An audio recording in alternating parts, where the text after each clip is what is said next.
Welcome to Bricks and Banter, the podcast that brings you the latest insights and advice on all things real estate.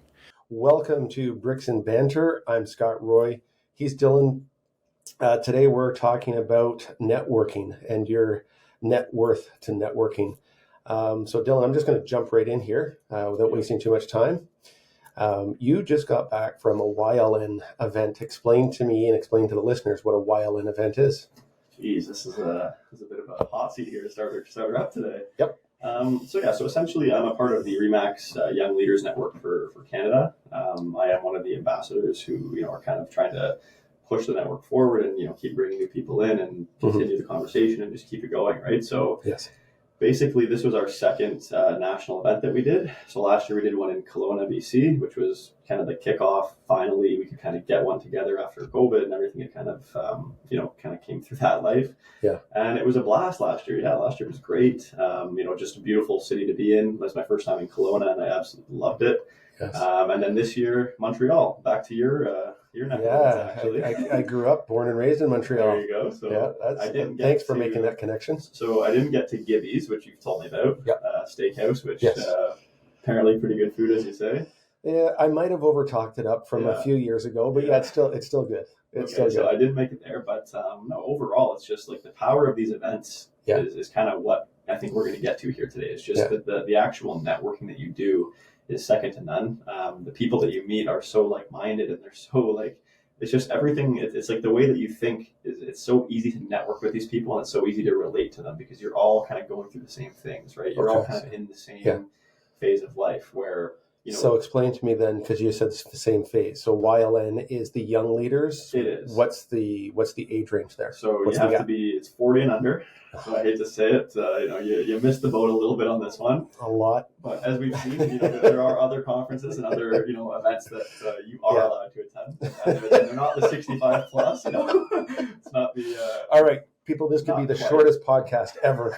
Well, all I'm saying is you're not quite getting the senior discount, you're still able to attend a lot of them. Fair enough. So really the big difference with this one is it's just everybody is under the age of 40, right? So cool. I've been to many, RE/MAX conferences, various types of training events and things like that. And for me, I just find these events are so, it's just so natural. Like the networking is so natural. It's so easy. You're not kind of stumbling for conversation or trying to keep conversation going because it's just very easy because everybody there is within the same, let's just say, 5 to 10 years. Like everyone's going within the same kind of phases of life at that time, right? So is everybody in there? Have they joined at the same time? Have they, are they all different work experiences? Oh yeah, it's completely different. So it's, the ambassador group, I would say, each of us is at least somewhat established or they wouldn't have, chosen us to kind of, take that role on. But it's open to any agent under the age of 40. So it's not like you need to be, selling a bunch of homes or whatever it is. It's just if you're within the RE/MAX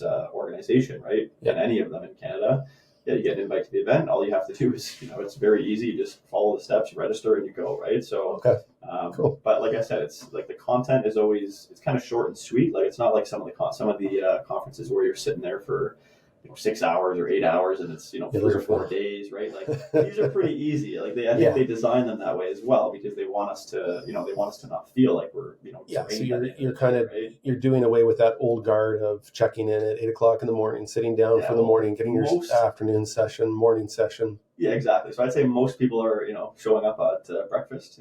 Most will make it to breakfast. Yeah. Because there is obviously a little bit more, I would say, on the partying side and just that side of things. But once again, that just goes back into the networking and relationship building. But the idea is just they make them very enjoyable, like the way that they build the itineraries and everything. For example, it's basically 3 to 4 hours a day, and then there's some really fun activities usually planned. Really nice dinners you go to, and it's just designed to really, let the networking thrive and let the conversation and, the relationship building just kind of thrive, right? So have you made, shall we say, good networking connections within the group? Come on, that's why we're doing the episode, isn't it? Well, you're an ambassador. Maybe your role is different than what I understand. Obviously, I'm not allowed to attend. I mean, it sounds like I could maybe be the designated driver for your group, but you could be the what do you call it? Like a school field trip or one of the parents? It's like a chaperone? Oh, yeah, I could be the chaperone. Yes, that could be you. Yeah, that would be good. Stuff, I'll bring the long yellow rope that you guys can all hold on. Exactly. Just strap us to your waist.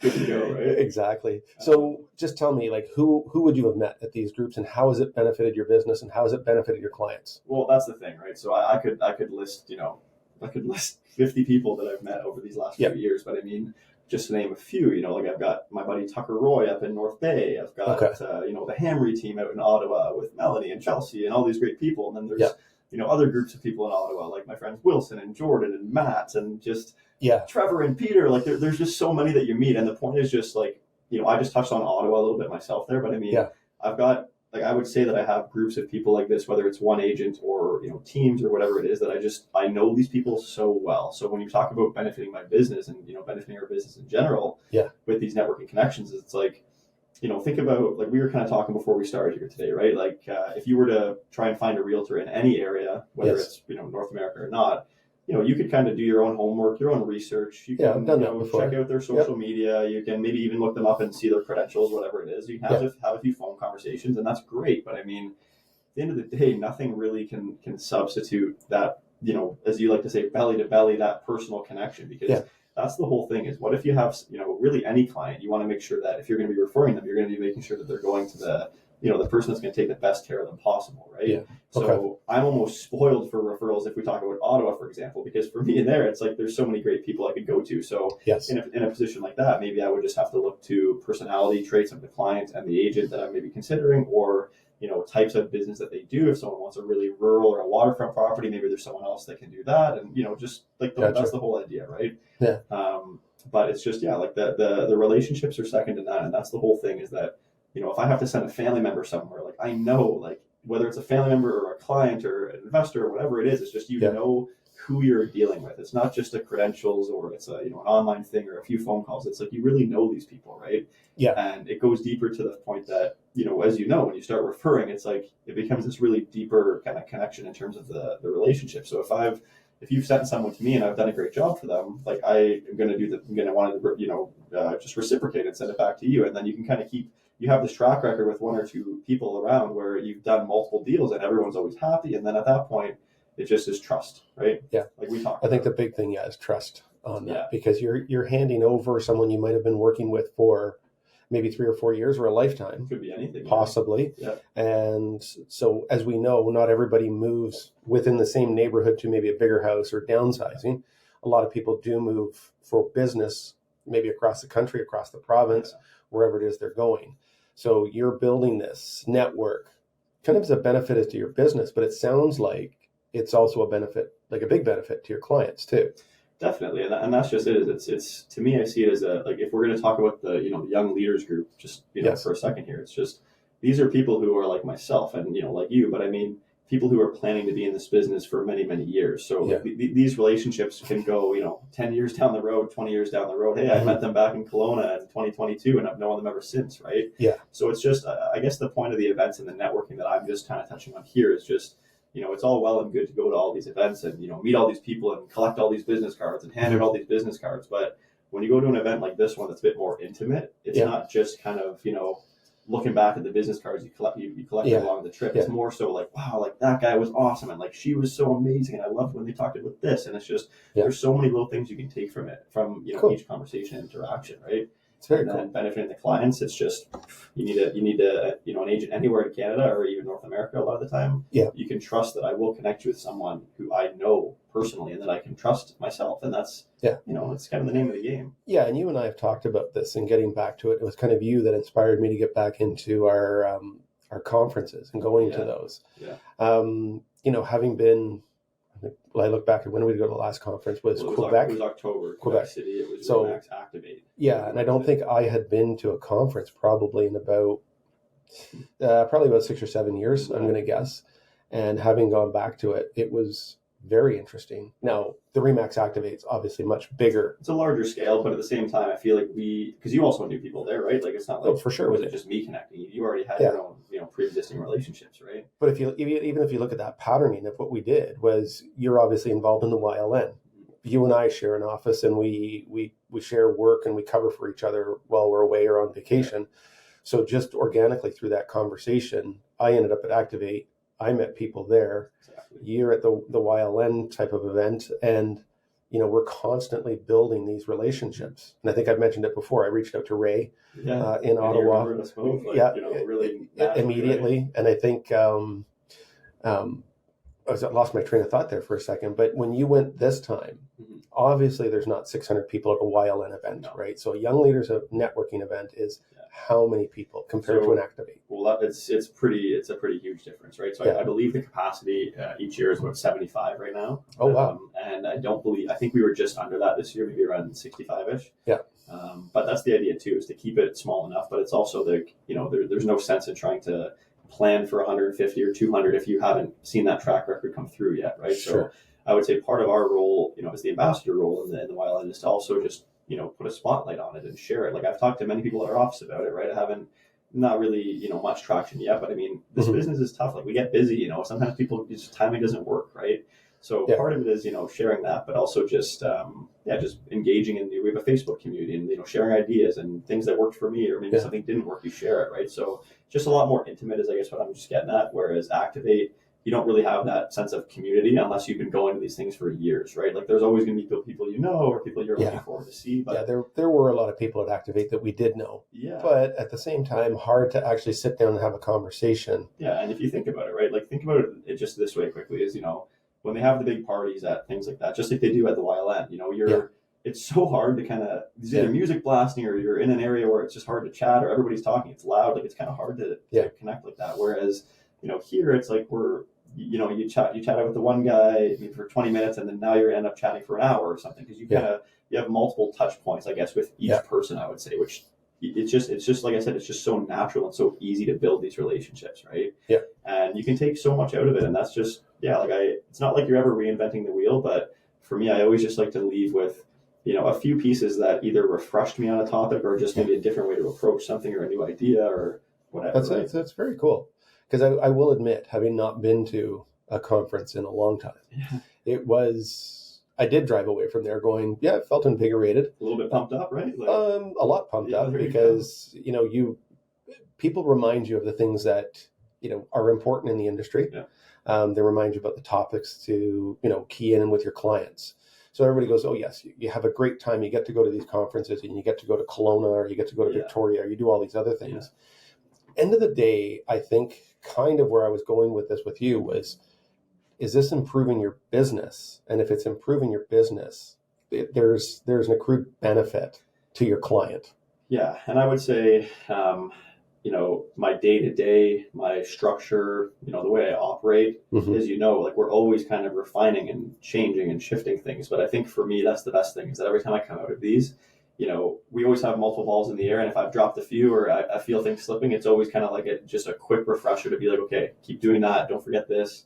Right. Yeah. So, it's to me, like, I like the accountability of it. I also like to see people and, if you're not doing any business, you're probably going to know. And it's just, either way, it's just the connection and the referrals and the relationships you build. For me personally, it's just, it always is refining my day to day is how I guess the easiest way for me to put it. Because it's just keeping me you're, as you said, like they're shining a spotlight on the important things. So anything that is really important that you might be, lacking on a little bit at that given moment is just you snap right back into it. Right. I did take that from Activate when we were there. Yeah. A lot of the keynote speakers, talking about there's no way you can remember everything. The 3 days of being just bombarded with information and on a 600 person conference. I mean, you go there, yes, to build your business, to help your clients. It sounds like the YLN is kind of a scaled down, almost operating about a 10%. Well, it's still very new, right? But your focus is very sharp on developing that business and helping and working with one another. And that's the idea, right? Like, the age ranges in it are anywhere. Obviously, it's all under 40, but there's people like in Kelowna, there was, a few people I met who had only been in the business for like 3 months, right? Like they're like 19, 20 years old. So you've got that. Then you also have kind of, the old guard, we'll call it or whatever, and just people who are kind of, near the end of the late 30s or whatever it is. But there's so much value to be had in there, right? So every time they'll do a couple of panels with various people who are going to talk on specific things that work really well for them or they've got a great track record with, right? Yeah. And like I said, it's like, as you just said there, like you're not going to take everything, but it's just the thing that's so good about the YLN is the content is just geared towards the younger generation of realtors. So a lot more maybe technology based at times, or just little tips and tricks for social media that some of the older guys might not Here care we too go much. with the older Right? guy thing again. So I'm going to break out the dad jokes here in a second. not too quick there, buddy. Take her easy.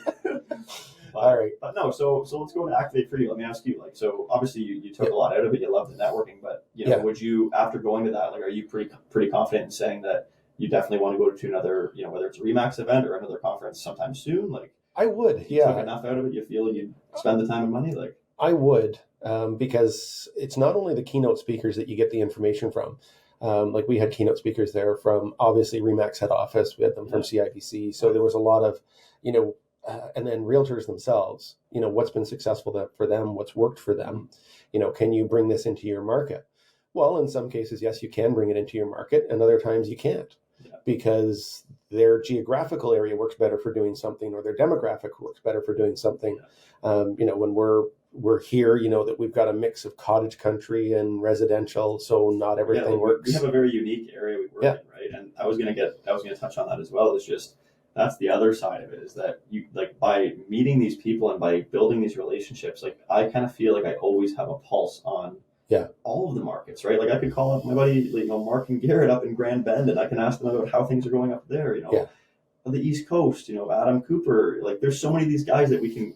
To me, it's so interesting, because I feel like the average realtor can't access data like that. You know what I mean? Whereas for us, or anybody who's built relationships with that, you just pick up the phone and you call, and it's almost like a catch-up call. Hey, how you doing? It's so nice to chat with you. Hey, how's your market doing? What's going on, right? Yeah, it's a good way to bring everything together for your clients, because at the end of the day, as much as we like doing this, bottom line is it benefiting our business, and is it benefiting our clients? Exactly. Right? And they aren't mutually exclusive. No. If our business is doing well, our clients are doing well. If our clients are doing well, our business is doing well, type of thing, right? So, would I go back? I don't know if I would go back every year, but I think that every other year would be good for me to go back, because I do like that connection that you make. Breakfast meetings, you're sitting at a table with 8 people. Everybody's kind of throwing out ideas, what's happening. What did we meet at Activate was Vancouver, Calgary, Saskatchewan, Ontario, Quebec, and there was a bunch of other people. There was the Northwest Territories. There's people from forgot about that. Yeah, you're right. Crazy. And and that's just the other side of kind of what I was just saying there about having a pulse on the market. Yeah. The other kind of interesting side to that is just from the people from such different areas and locations, is that the real estate market is always going in cycles, right? So the point is just, there's going to be times where here is really busy, or it's very heavily weighted in favor of the sellers, or heavily weighted in favor of the buyers, where you could chat with somebody from a completely different market that is going through a very different time right now, where you can be hearing what they're saying, and then maybe in a year from now, or 6 months, or whatever, our market's going to shift, and it's going to maybe end up approaching a market similar to something like that. Yeah, exactly. Now you've already got some good insight in your head. You already know people you can talk to if you're ever unsure. Well, hey, should I approach this differently based on how things are moving, right? And like I said, that's just those are the little kind of little morsels of information that are to me they're just invaluable at times, right? Because it's stuff you can't just pick up a book or watch a video or something always, right? Yeah, you're right. There's business planning books out there, and it's to train your brain on how to think, or how to approach something, or don't take no for an answer, right? All that stuff. Yeah. That was it. Okay. Yeah. Right? But having that connection with people and a network of people, so that's where I kind of wanted to go as well. We have little micro networks within our own business as well, and that's why we kind of came at this one saying, hey, your network to your net worth, right? Or your net worth is a byproduct of your network. So in your business, what kind of networking do you have in your little immediate business right now that sets you apart from maybe other people in the business? Or see, I wouldn't even say it. I wouldn't even go as far as saying sets me apart or sets you apart or anything. I would just more so think about, if you're a realtor, you are kind of like a hub. You should be like a hub of information, I think, for your clients. Yeah, that's how I operate. So I like to have multiple service providers for almost every little type of facet of just human life. Like we were joking earlier, we were saying, people need anything from a mortgage broker to a dog groomer. I'm moving into the area, we're a dentist. Yeah, that's whatever. true. So true. I like to just kind of have a group of people, and whether it's home inspectors or mortgage brokers or contractors or anything and all of the above, right? Yeah. It's just I like to have a nice group of people that I've tried them out, I've tested them, I trust them, I know them well. Yeah. So that if I'm going to extend that olive branch to a client and say, hey, call this guy up, I don't want that to ever negatively affect myself, right? And you want it to be a continuation of the positive experience for your clients. Try and say that one 3 times fast. No, but I think, like as we said, right, like this isn't just something exclusive to me or you. Like you must have your own, because here's the thing too is like we don't live in the exact same little town or city or whatever, but I mean we're about 20 minutes from each other, and I would have people who are a little bit more local to me, and you'd have people who are a little bit more local to you where you are, right? And that's the thing is. I think every realtor should have that, and if you don't have that, you're not. I don't know if you can really service your clients the best way. Well, you make a good point, because we did an episode a little while ago about me selling my house, right? And which will come live at some point. We'll get there. We'll get there. We'll get there. But the interesting part about that was I didn't do everything myself. Oh, obviously, yeah. Not even close. Not even close. So I brought in my home inspector, who we'll have on in a future episode. I brought on, a septic person to help me, because my current home is not on septic.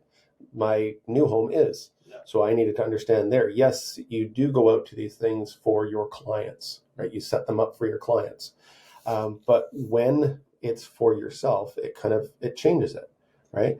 It's a little bit more serious, maybe, or it might feel that way. Right? It is a bit more serious, because this is where a lot of the information that we do kind of gets lost in the weeds. When a client does a home inspection, they own that home inspection, right? They own it. They're not obligated to share it with anybody, right? They own it. Same thing with a septic inspection. They're not at liberty to share that, even with you and I. We're there as part and parcel of the process. So flip it around. Now I'm the buyer, right? So what do? I tap into this network of people, because I don't know everything there is to know about a septic system. I don't know everything about the mortgage process. And then sometimes you just don't have the time to come in and clean a property, get a property ready. A lot of people talk about, my network when I'm listing a house or I'm doing this. The same should apply for a buyer, because a buyer's moving into a house, right? So, you and I have talked about like gifts and things for buyers when they're buying their house. So I still send in my cleaners, my steam cleaners, all the people I have when people buy a house, right? Because there's nothing nicer than moving into a home where it's been freshly cleaned, the carpets have been steam cleaned. And I'm not saying anything about the previous owners, right? Previous owners would be very... If that's something that you do in your business, then that's, who's anyone to tell you it's not the right thing to do, right? So that is the network that we default to. So know those little things, like your contractor that can come in, your buyer moves in or someone's listing, the bathroom's got a leak, right? You notice something that's there. Don't worry about it. We'll take care of it. We'll multiple plumbers. One's going to come in tonight. We'll bring in the people.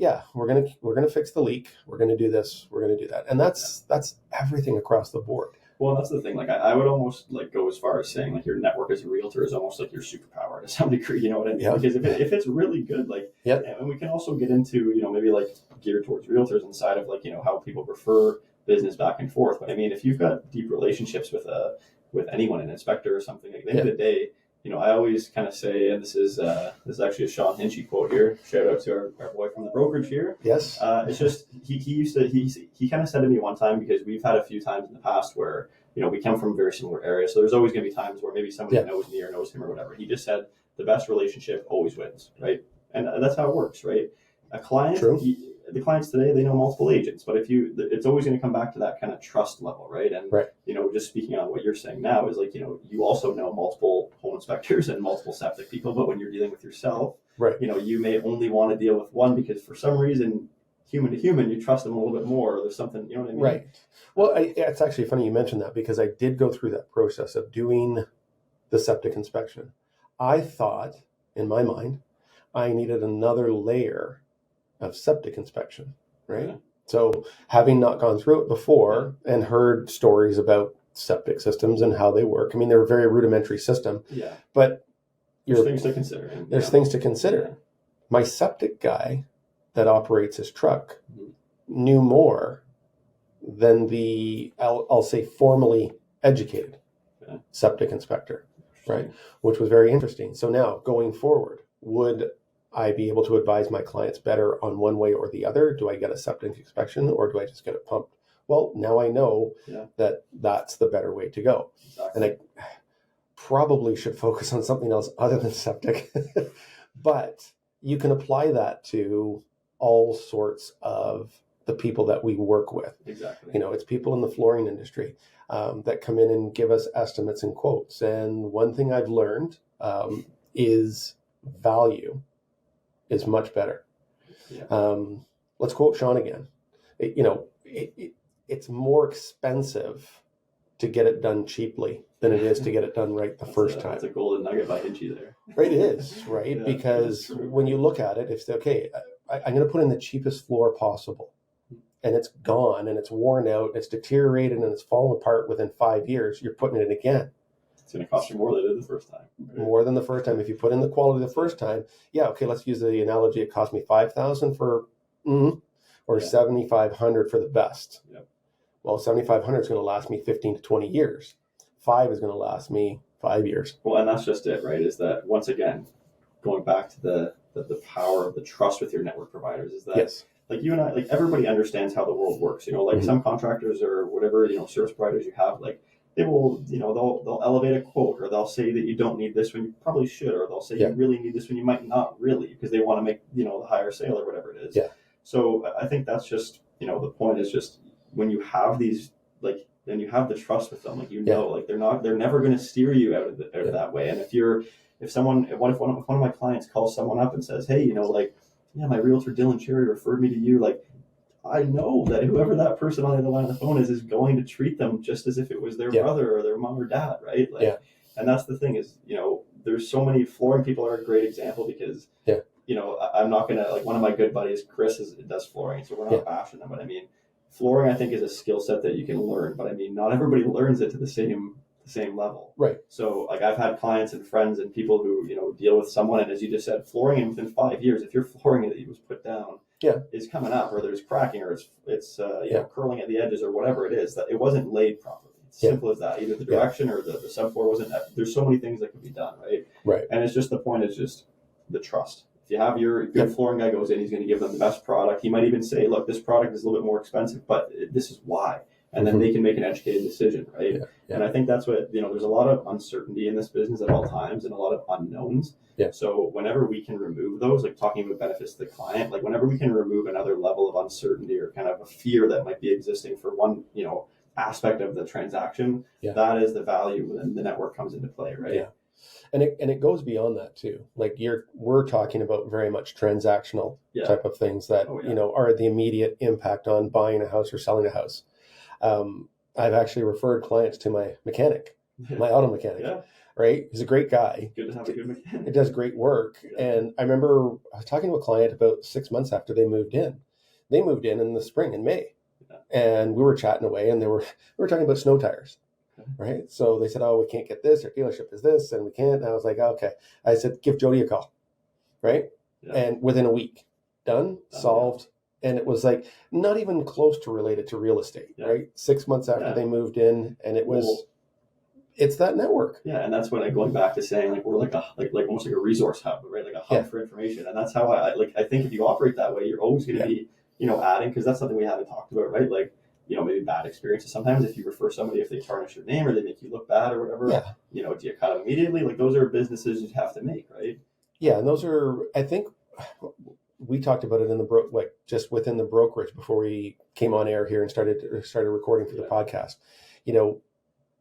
The benefit of dealing with such a big brokerage, such a powerful brokerage here, is that we have a lot of people that want to work with us. So that vetting process is pretty darn good. A little bit smoother, yeah. Right? So you've had good experience with people. I'm going to trust that your good experiences are going to be what my clients are looking for. So when I can come to you and say, hey, does your guy do this? Or does your gal do this? Or whoever is doing that project, does that work? Yeah. So I think that's, again, there are a lot of little things that go into making this big, but the problem or the hard time you have demonstrating that is to people to say, yeah, there's a value in working with us. There's value in working with Dylan. There's value in working with Scott, right? They're going to bring their network people. Yeah, and I think that this whole topic and just having this vast network of people and service providers, I think it just makes our job so much easier, and it gives you so much more credibility, especially when they hire the person that you recommend and they come through and they're like, wow, like that was amazing, right? Yeah.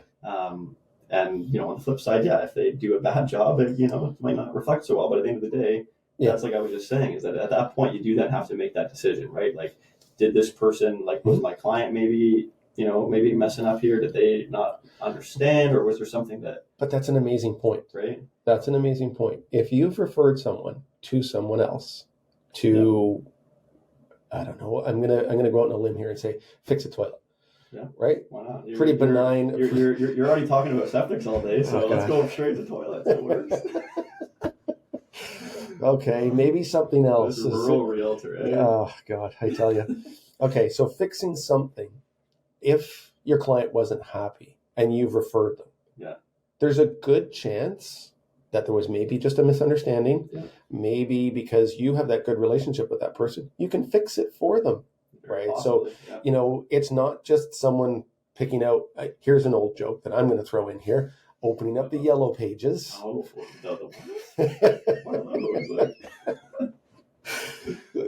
trying to find your plumber, electrician, hardwood, all that stuff in the yellow pages, right? Yeah. There's no recourse to go back if you've had a bad experience, right? If your client's had a bad experience.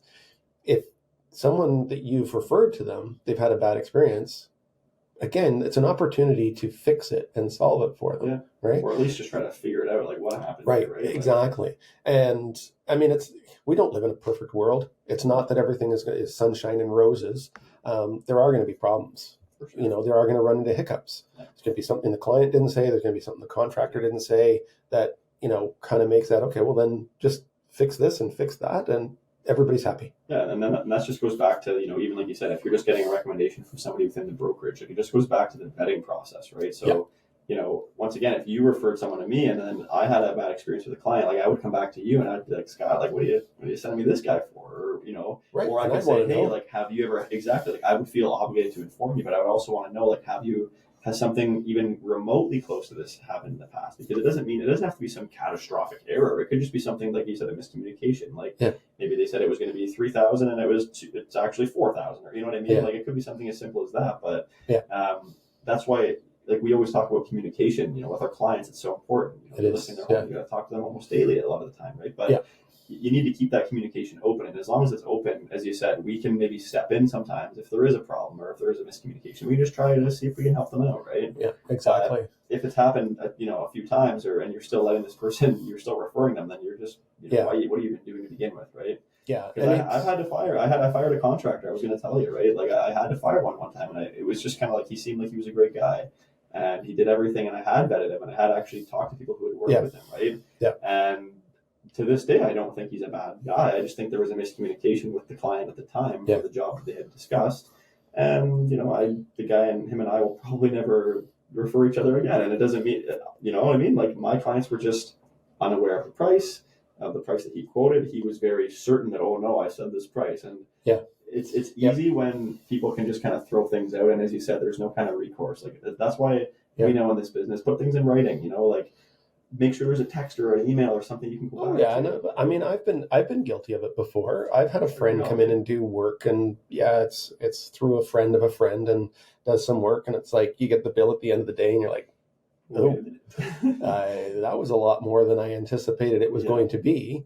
But when you stop and you look at the process, did I ask the questions? Did I do the right things? Did I tell them exactly what I wanted to do? Did they come in thinking they were doing 2 things and I gave them 5 things to do, thinking everything was going to be under that price? A little bit of self-accountability and a self-awareness in there as well. All right. So if we're going to bring this to a close, or is there anything else that you would want to talk about the benefit of having a valued network? Yeah, so we've shifted around a little bit because obviously networking is a pretty big topic, and we can talk about the networking agent to agent, service provider to service provider, whatever. But I think to leave the episode, I guess I would just say, maybe just don't be so shy or so scared about conferences at times, right? Because obviously, as you said, we're not going to go to every one that comes up. We're not going to go every year. Like I will be going to all of the Young Leaders Network ones because that's my kind of little baby there, and I love it. That's your jam. Such a great time. Yeah, that's your jam. You like that. So, but other than that, it's just don't underestimate the value that can come from it. Yeah. Not just the content that's being offered, but the conversations that you have with other agents, because it's just, as we've been saying, right? Like I hope that people are seeing that. I came from that, and I feel like I learned a ton again, and I already knew a lot or whatever. I already had some good relationships, but it's just, like I said, it's the little conversations that you can't, to me, you can't really find those anywhere else, right? Yeah. Kind of the thing I took from everything that we're talking about today is the value add to the clients, right? I was just going to chime in on that as well. Yeah, it's the value add, and that's where I think we set ourselves apart. And we help our clients achieve on both sides, right? You help them achieving on the buy side and help them achieve on the sell side too, right? Yeah, and I think a big thing, once again, if we're going to be talking directly to the viewer or to whoever, it's just, to our clients and to anybody who, works with a realtor, you're buying or selling a home, like don't be shy to tap into that network, because, I would say 9 times out of 10, you're going to get a much better recommendation than you would have had blindly, Googling or whatever you're doing, right?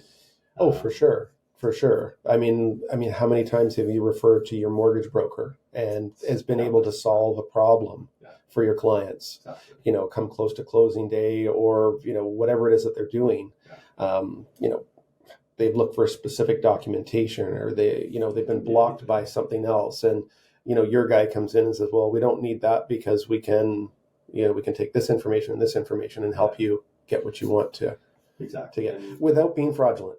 Well, nobody, none of that happens. Well, not here, no, just everything, obviously everything above board. Well, of course, right. I mean, that almost goes without saying, but it should. We know there have been occurrences where there's bad apples in every business, right? Exactly, and let's just leave it at that. So, that network to net worth. I hope everybody has enjoyed the information that we've been able to share with them in this episode, and taken as much as they can.